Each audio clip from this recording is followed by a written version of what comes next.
पिछले एपिसोड में हमने देखा था कि बायथियन के पास जूजिंग टावर का वो पावरफुल बंदा आ चुका था जो बायथियन से जानने की कोशिश कर रहा होता है कि आखिर पिछले वाले एरा में क्या हुआ था जब उसके एंसेस्टर्स जिंदा थे। लेकिन बायथियन को उस टाइम का कुछ भी याद नहीं था और साथ ही साथ वो झूठ कहता है कि उसे कुछ भी नहीं पता है। तभी वहाँ पर वो दुकान वाले लोग आ चुके थे जो कि मेंटिस गैंग के बंदे थे। उनकी दुकान का धंधा जो था उसे बायथियन ने बंद करा दिया था ना, तो इसी वजह से वो बायथियन से बदला लेने के लिए आए होते हैं। बायथियन उन सभी को बहुत ही बढ़िया तरीके से धूल चटाता है और उन्हें चटाने के बाद वो मेंटिस गैंग के लीडर के पास जाने के लिए निकल जाता है ताकि लीडर का भी गेम बजा सके, क्योंकि बहुत नाटक हो गया था उसका। जिसके बाद यहाँ से ये एपिसोड शुरू होता है। तो इस एपिसोड की शुरुआत में लीडर ने अपनी पूरी पावर को एक्टिवेट कर लिया था ताकि वो अपनी पावर का इस्तेमाल करते हुए बायथियन के ऊपर अटैक कर सके। वो पूरी जान के साथ एक नहीं बल्कि कई बार बायथियन के ऊपर अटैक करता है, लेकिन बायथियन ने बस अपना हाथ ही सामने क्या रखा था। लीडर का अटैक तो उससे टच भी नहीं कर पा रहा था और उसके हाथ के ऑरा से ही वो लीडर पीछे घसक रहा होता है। वो पूरी जान लगा देता है लेकिन फिर भी वो बायथियन के करीब तक नहीं आ पा रहा था। तो उसके ऊपर अटैक करना तो बहुत दूर की बात है, वो खुद ही वहां से उड़ उड़कर दूर फेंकाते जा रहा था। उसे समझ नहीं आता कि आखिर यहाँ पर मेरे साथ हो क्या रहा है। मैं इतनी जान लगा रहा हूँ लेकिन फिर भी मेरा एक भी अटैक इस बायथियन के ऊपर असर क्यों नहीं कर रहा। बायथियन कहता है तेरा हो गया ना, चल अब तू मेरा देख कि मैं क्या कर सकता हूँ। इसके बाद वो अपने वही बीस्ट को बाहर निकाल लेता है ताकि उसका इस्तेमाल करते हुए वो इस लीडर का यहाँ पर बैंड बचा दे। लीडर वहां पर बायथियन के अटैक से बचने की कोशिश कर रहा था। उसने भी अपने बीस्ट को बाहर निकाल लिया था और वो भी यहाँ पर पूरी जान के साथ बायथियन के साथ फाइट कर रहा होता है, क्योंकि वो लीडर है तो वो इतनी जल्दी तो हार मानने वालों में से नहीं होगा। लेकिन वो कितना भी कुछ क्यों ना कर ले, ऐसा लग रहा था कि लीडर चूंटी है और बायथियन हाथी है। बायथियन बस अंधाधुन उठा कर खाली उस लीडर को पटके जा रहा होता है। ऐसा लग रहा था कि और देर तक ये फाइट चली तो पक्का यहाँ पर लीडर मर ही जाएगा। बायथियन का बीस्ट तो कपड़े की तरह लीडर को उठाता है और जमीन पे पटक पटक कर उसे धो रहा था ताकि जितनी भी गंदगी लगी है वो सब की सब बाहर निकल जाए। ये देखकर तो जूजिंग टावर वाला बंदा भी हैरान हो जाता है कि कितनी बेरहमी से बायथियन इसकी धुलाई कर रहा है। बाप रे, इस लीडर की चीखें सुनकर तो मेरे कान में दर्द हो गया। जिसके बाद बायथियन के बीस्ट ने लीडर को उठाकर वहां से बहुत दूर फेंक दिया था और अब बायथियन यहाँ पर फिर से अपनी एक और टेक्निक का इस्तेमाल करने लगता है और उसका इस्तेमाल करते हुए उसने वहां पर एक बहुत ही स्ट्रॉन्ग पाम टेक्निक को एक्टिवेट कर लिया था, जिस पाम टेक्निक को वो सीधा लीडर की तरफ ही भेज देता है, क्योंकि आज वो कुछ भी क्यों ना हो जाए लीडर की तो जान लेना ही चाहता है। इस चीज को देखकर लीडर ने वहां पर अपना सोल ट्रेजर बाहर निकाल लिया था, जिसका इस्तेमाल करते हुए वो बायथियन के पाम टेक्निक को रोक लेता है। लीडर वहां पर कह रहा था कि अगर मैं यहाँ पर फाइट करते करते मर भी गया ना तो मुझे तब भी खुद पे प्राउड होगा कि मैंने तुझ जैसे पावरफुल बंदे के साथ इतनी अच्छी फाइट की है। और सच में जो सोल ट्रेजर था वो कमाल की चीज थी। बायथियन के पाम टेक्निक को उसने एक ही बार में खत्म कर दिया। बायथियन लीडर से कह रहा था कि तुझे क्या लगता है कि तेरा सोल ट्रेजर ना तुझे यहाँ पर बचा लेगा? अबे जा, सपने में भी नहीं। तेरे ऐसे सोल ट्रेजर को ना मैं भाव तक नहीं देता। ये सुनकर लीडर तो अपना सोल ट्रेजर के साथ ही बायथियन के सामने आ चुका था ताकि वो उसके ऊपर हमला कर सके। लेकिन लीडर जैसे ही बायथियन के करीब आता, इससे पहले ही बायथियन ने अपनी थंडर पावर का इस्तेमाल करते हुए कई सारे बिजली के झटके लीडर को दे दिए थे। इस झटकों से तो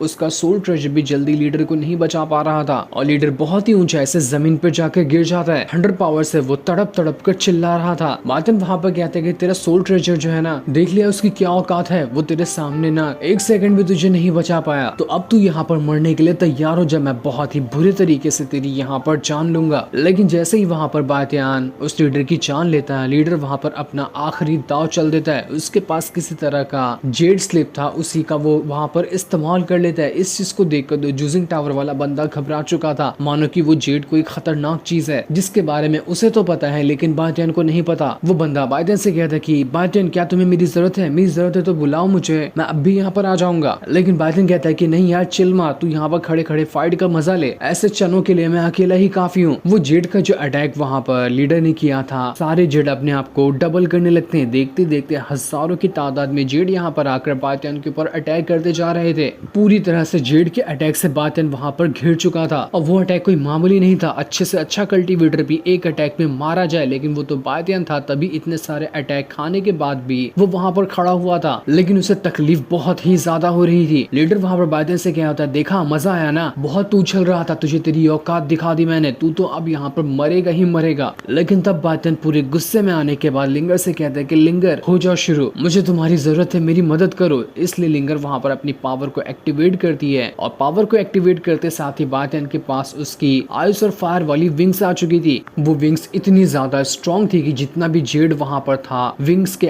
आते साथ ही वहाँ पर वो खत्म हो जाता है। बायथियन ने तो अभी तक अटैक भी नहीं किया था, उन विंग्स के ऑरा से ही लीडर का सब अटैक यहाँ पर डिस्ट्रॉय हो गया। बायथियन कहता है कि तूने शेर के मुंह में ना खून लगा दिया है, तो अब शेर ऐसे शिकार को जाने थोड़ी ना देगा। जिसके बाद बायथियन वहाँ पर एक और स्ट्रॉन्ग अटैक को एक्टिवेट करने लगता है ताकि यहाँ पर लीडर की जान ही ले सके। इस चीज को देखकर लीडर एकदम ज्यादा घबरा चुका था कि नहीं नहीं नहीं, ऐसा नहीं हो सकता, मेरा सबसे आखिरी दांव और जो मेरा सबसे खास वाला जेट था मैं उसे बर्बाद होते हुए नहीं देख सकता। ये क्या कर रहा है, मेरे जेट को तो यहाँ पर छोड़ दे। वो अपने साथियों से कहता है लीडर कि तुम लोग यहाँ पे खड़े खड़े अचार डाल रहे हो क्या, जाओ और उस बायथियन को खत्म करो, मैं अपना जेट ऐसे बर्बाद होते हुए नहीं देख सकता, सबसे खास चीज तो वो मेरी। इसलिए लीडर के जितने भी साथी होते हैं वो सभी बायथियन से फाइट करने के लिए जा रहे होते हैं, लेकिन जूजिंग टावर वाला बंदा उन्हें बायथियन के पहले ही उठाकर फेंक देता है ताकि वो बायथियन तक पहुंच ही ना सके। वो सभी को धमका रहा था कि जिंदा रहना चाहते हो तो दूर खड़े होकर अपने लीडर के मरने का तमाशा देखो, वरना उसी लाइन में तुम्हें भी डाल दिया जाएगा। जो सुनकर तो वो सारे बदमाश काफी ज्यादा गुस्सा हो चुके थे, इसलिए वो दोबारा से खड़े होकर अब जूजिंग टावर वाले बंदे से फाइट करना शुरू कर देते हैं। लेकिन वो बंदा भी काफी कमाल था, वो भी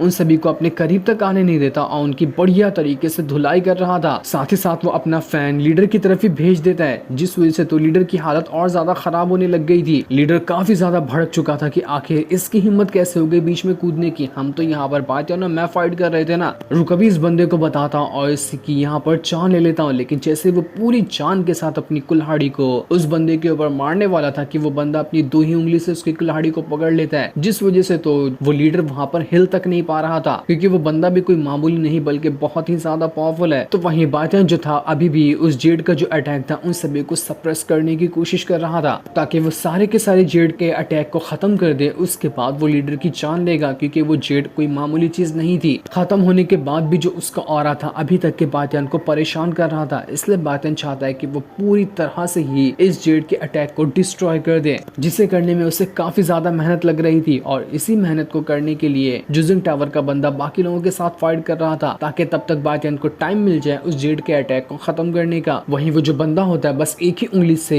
लीडर की कुल्हाड़ी के 1000 टुकड़े कर देता है। लीडर बेचारा पगला चुका था कि एक तो पावरफुल बंदा पहले से कम था कि ये दूसरा भी आ गया, मैंने तो इसे लूजर समझा था, लेकिन ये भी बहुत ही कमाल की चीज है। लगता है कि आज मेरा सारा का सारा घर बार लीडर गैंग सब बर्बाद होने वाला है, आज तो मैं लुट गया। लीडर के सारे साथी उसे संभाल रहे होते कि अरे लीडर जिंदा होना कि मर गए, आप टेंशन मत लो, बाहर से तो हम लोग भी जिंदा है लेकिन हम लोग भी अंदर से मर चुके हैं। तो वही बायथियन अभी तक की मेहनत कर रहा था ताकि वो जेड की सारी पावर को डिस्ट्रॉय कर सके। डिस्ट्रॉय करने के लिए उसने सबसे पहले सारी की सारी जो जेड की पावर थी उसे अपने स्पिरिचुअल वर्ल्ड के अंदर डाल लिया था। लेकिन जैसे वो पावर वहां पर गई होती है, बायथियन के पास जो वेपन थे उसके स्पिरिचुअल वर्ल्ड के अंदर वो सभी अपनी पावर को इंक्रीज करने लगते हैं, जिसके बाद देखते ही देखते बायथियन के जितने भी वेपन थे वो सभी पहले से काफी ज्यादा स्ट्रॉन्ग हो चुके थे। बायथियन देखकर हैरान और खुश भी हो जाता है कि अरे वाह, बड़ी कमाल की चीज थी, मैंने तो यहाँ पर इसको डिस्ट्रॉय करने का सोचा था लेकिन इसने तो यहाँ पर मेरे वेपन की पावर को बढ़ा दिया। चलो वाह, एक के बदले दो काम हो गया, मेरा मजा ही आ गया आज तो। इसके बाद बायथियन बस एक सेकंड के अंदर बिजली की रफ्तार के साथ लीडर के सामने आकर खड़ा हो चुका था। लीडर बायथियन के सामने सर पटकते हुए कह रहा होता कि सीनियर मुझे माफ कर देना, मैं गधा था, मैं पागल था, न जाने में क्या क्या था, मुझसे बहुत बड़ी गलती हो गई, मैंने आपसे पंगा ले लिया, मैं आपके सामने हमेशा झुककर खड़ा रहूंगा जब तक आप नहीं कहते, आप मुझे माफ कर दो, मुझे जिंदा छोड़ दो, मुझसे बहुत बड़ी गलती हो गई। जूजिंग टावर वाला बंदा तो बायथियन से कहता कि जरा इन सभी का खेल खत्म कर दे, मुझे बहुत मजा आएगा इनके उमड़ता हुआ देखकर। लेकिन बायथियन वहां पर कह रहा होता है कि ठीक है, जाने दो लोगों को यहाँ पर ऐसे कीड़ा मकोड़ों के साथ फाइट करके और इनकी जान लेकर, मैं वैसे भी अपने हाथ नहीं गंदे करना चाहता, इन्हें पता चल चुका तो कभी भी मेरे सामने नहीं टिकेंगे। जिसके बाद बायथियन वहां से जा रहा होता है, लेकिन जाने से पहले जूजिंग टावर वाला बंदा उससे कहता है कि बायथियन यार सुनना, तेरी पावर देखकर मुझे बहुत ज्यादा मजा आ गया, तो मैं क्या चाह रहा हूँ कि हम दोनों एक फ्रेंडली फाइट करें क्या, मुझे तुझसे ना फाइट करने का बहुत ज्यादा मन हो रहा है। बायथियन कह चल ठीक है, तू जैसा कहता है तो मैं यहाँ पर एक फ्रेंडली फाइट कर लेता हूँ। जिसके बाद वो दोनों ने वहां पर अपनी पावर का इस्तेमाल करते हुए एक फ्रेंडली फाइट को करना शुरू कर दिया था। उनकी फाइट देखकर तो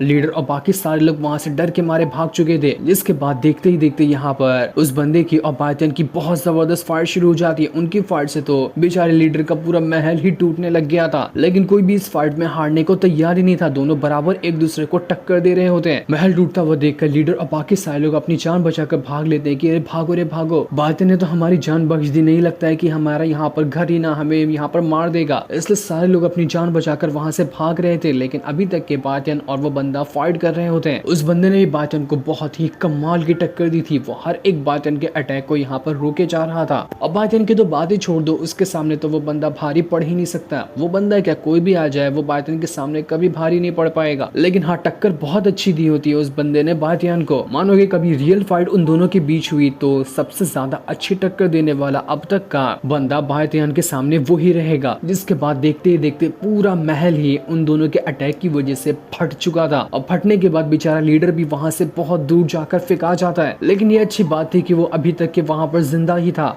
इसलिए वो अपने साथियों के साथ एक जगह पर जाकर छुप जाता है ताकि बायतियन और उस बंदे की फाइट में फिर से उसे चोट न लग जाए। वो दोनों लोग वहां पर फाइट करते हुए महल के बाहर आ चुके थे, जहां दोनों एक दूसरे को घूर कर देख रहे होते हैं। मैंटिस गैंग का बंदा लीडर से कहता है कि लीडर, मुझे लगता है ना कि हमारा घर तो गया, अब हम यहाँ पर न कभी भी अपना अड्डा नहीं जमा पाएंगे। लीडर उसे एक थप्पड़ मारते हुए कहता है कि अब अभी शांत तो हो जा, पहले जान बचाने की सोच, घर तो हम बाद में भी बचा लेंगे। जो सीन दिखाते ही ये एपिसोड यहीं पर एंड हो जाता है।